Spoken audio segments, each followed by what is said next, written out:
जय जगन पंडित जी।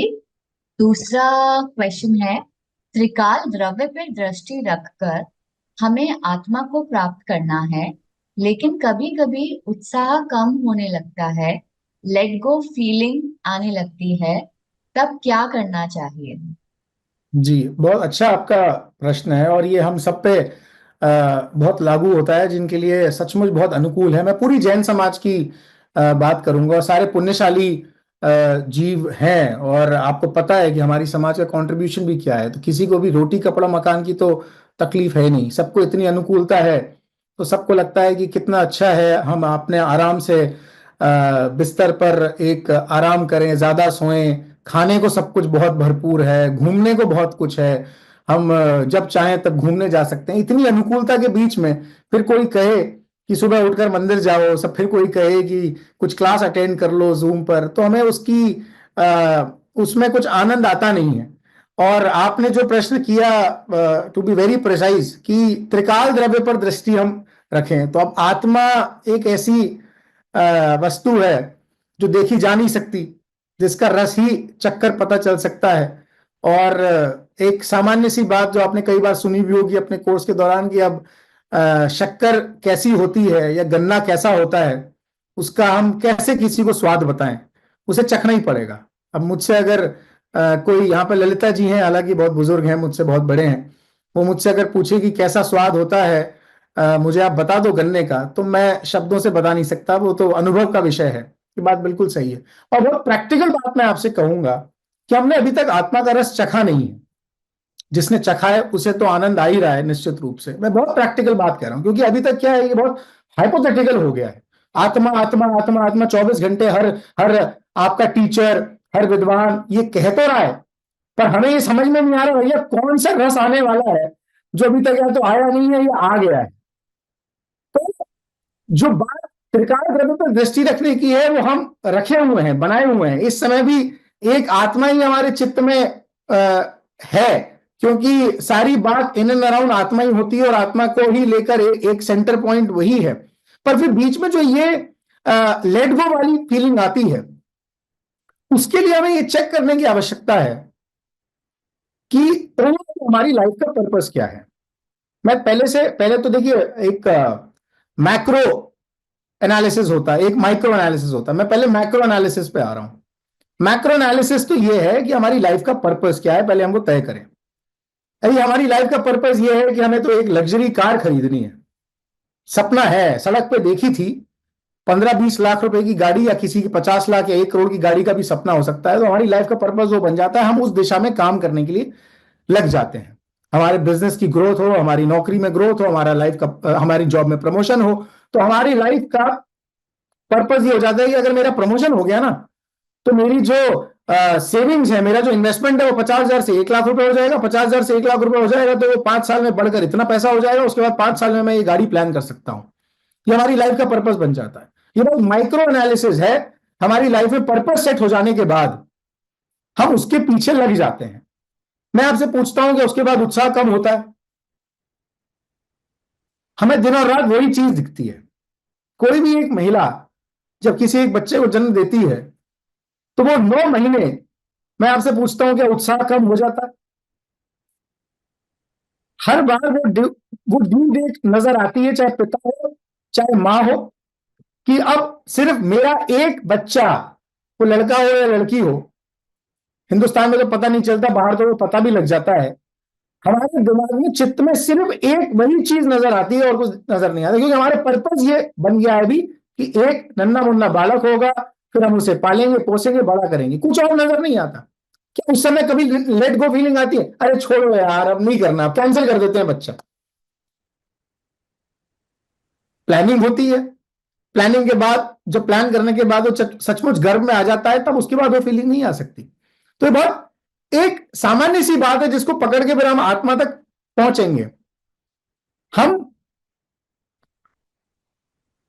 सामने वाली आपके घर में आप बैठे हैं, सामने खिड़की के बाहर देखेंगे एक बिल्डिंग होगी, मकान होगा, सामने अगर आग लगी हो, आपको कहा जाए कि भाई वहां पर जाकर लोगों को बचा लो, तो आप मना कर देंगे, मैं कैसे जाऊंगा, संभव नहीं है, मैं जल जाऊंगा, आप फायर ब्रिगेड को बुला लो, मैं कैसे जा सकता हूं?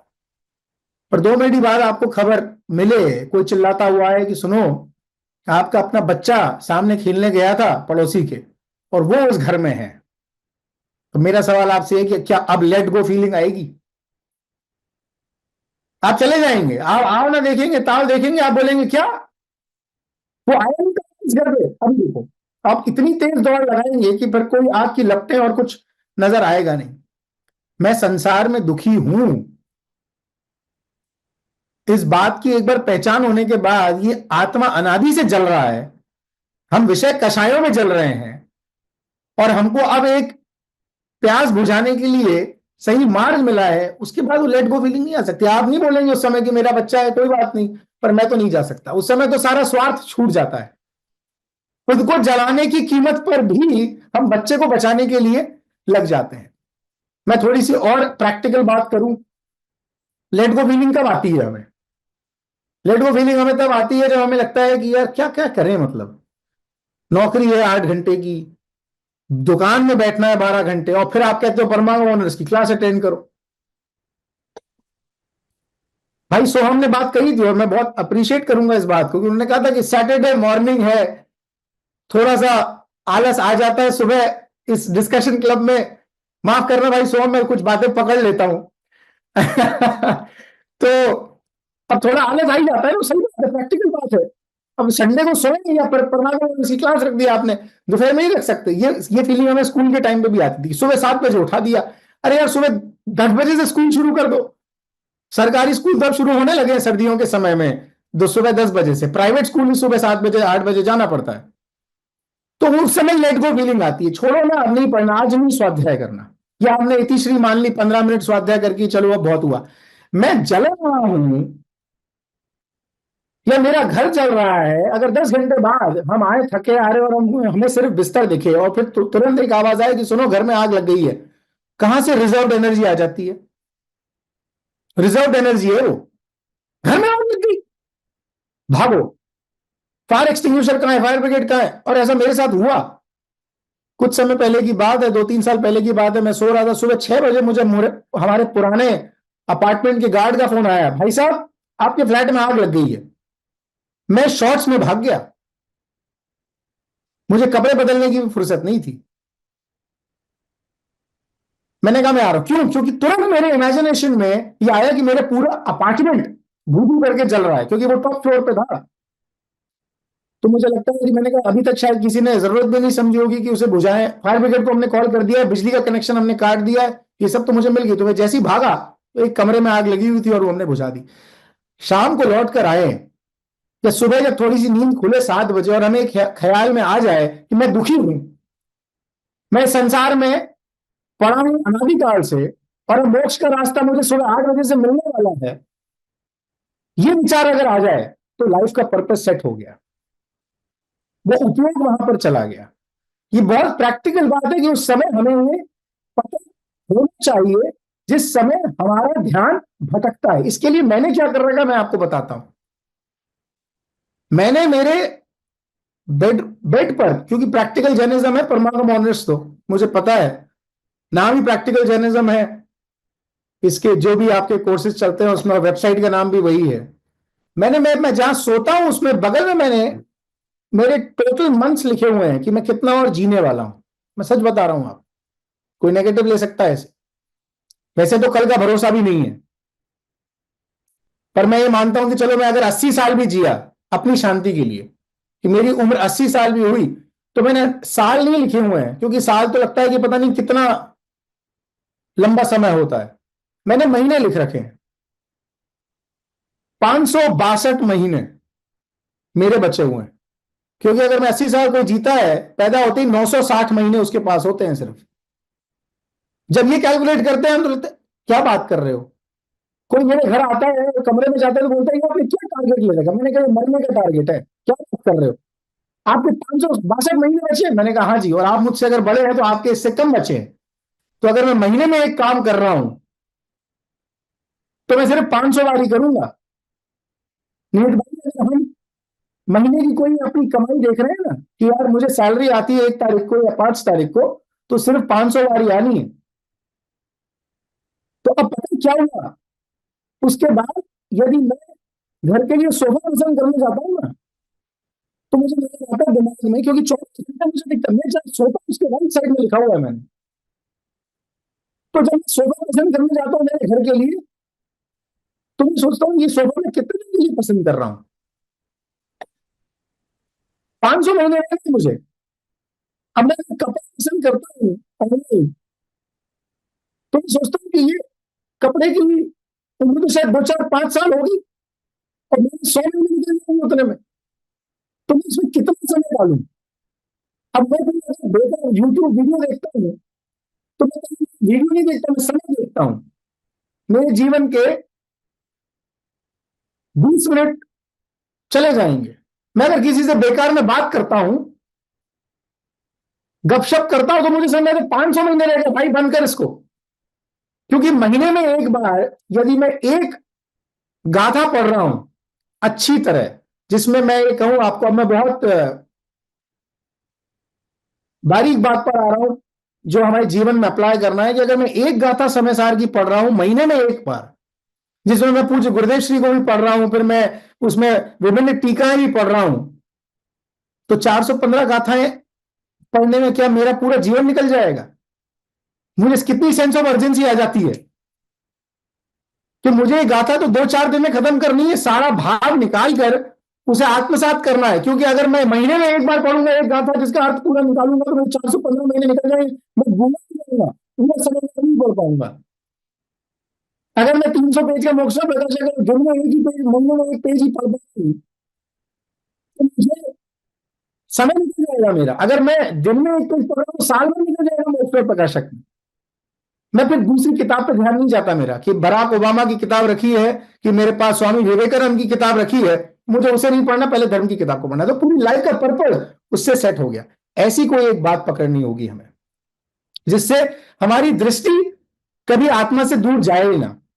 हम दुखी हैं ये बात पता लग जाए, हमें एक फियर आ जाए, और मोक्ष का सुख पता लग जाए। मैं इसके लिए एक बात और कहना चाहूंगा, मैं अभी कह देता हूं क्योंकि समय हमारे पास कम है, हो सकता है 2 3 प्रश्न आपके पास और हों जिस पर हम चर्चा करेंगे, मैं शॉर्ट में ही रखूंगा। पिछले 10 लक्षण में, ये वाला नहीं जो अभी गया है, इससे पिछले साल मैं 10 दिन के लिए मौन में चला गया। प्रवचन की छूट थी, तत्व चर्चा की छूट थी, पर उसके अलावा किसी और चीज की छूट नहीं थी। मैं 10 दिन मौन में था, अपने घर में था, या हमारे पास में एक घर और है जहां शांत वातावरण है, वहां कुछ समय के लिए चला गया। हम कहीं ऐसा तो नहीं कि त्रिकाल को दृष्टि में रखने के चक्कर में परमांगम ऑनर्स के कोर्स में मेरे कितने नंबर आ रहे हैं उसमें अटक गए हो, मैं एक अच्छा 6 डाला का टीचर बन जाऊं इस बात पे अटक जाए, मैं सब कुछ याद कर लूं रट लूं इस बात पे अटक जाए। क्योंकि हम फिर हमारी दृष्टि बाहर चली जाएगी, अंदर कब जाएगी? मैं मौन में इसलिए गया क्योंकि मैंने अपने आप को संसार से काट लिया।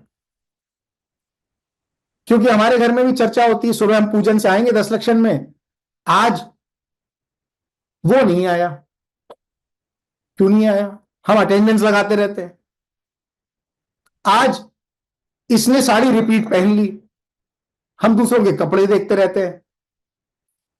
आज ये भक्ति ज्यादा ले रहे हैं,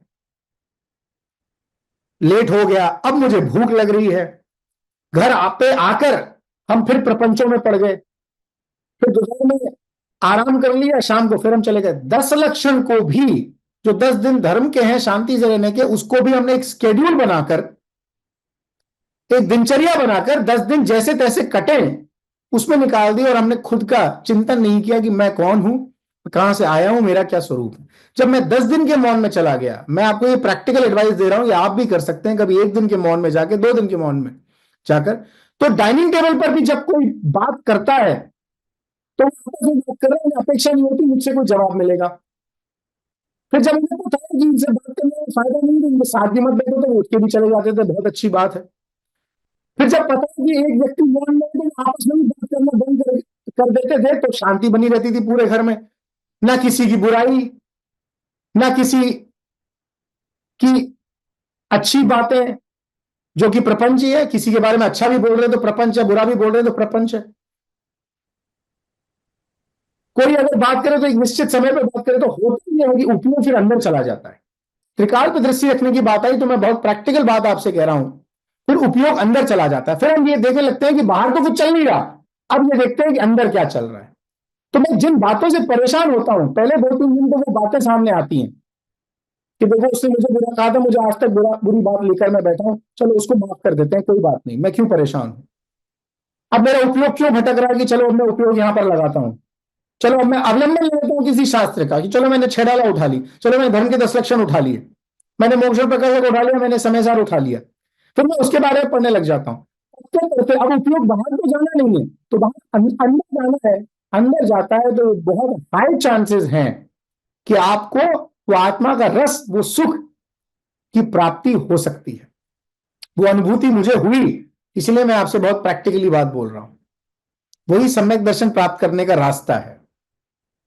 पुरुषार्थ से ही मोक्ष प्राप्ति एक मेरा प्रवचन है जो तनु जी ने सुना था, उन्होंने मुझे भेजा भी। सम्यक दर्शन का मार्ग की चर्चा मैंने उसमें की है। हम बहुत थियोरी में ना जिए हैं, थियोरी में जीते जीते हम शायद उस लक्ष्य तक नहीं पहुंच पाएंगे, थोड़ा प्रैक्टिकल आना पड़ेगा, मौन में जाना होगा, सोचना पड़ेगा मेरा क्या स्वरूप है, तब ये जो त्रिकाल पे दृष्टि है, ये त्रिकाल पे दृष्टि हमारी आ जाएगी। त्रिकाल पे दृष्टि आ जाएगी तो वो रस भी हमें मिल जाएगा, वही रास्ता है सम्यक की प्राप्ति करने का। हो जाए तो बताना मत किसी को, क्योंकि फिर वो राजनीति का विषय बन जाएगा। तो आपको आत्मा का रस मिल जाए, वो आपकी रुचि फिर त्रिकाल से कभी हटेगी नहीं, हमेशा उसे टिकी रहेगी। यह अनुभव मैंने किया मौन के समय, इसलिए मैंने आपको बताया। प्लीज।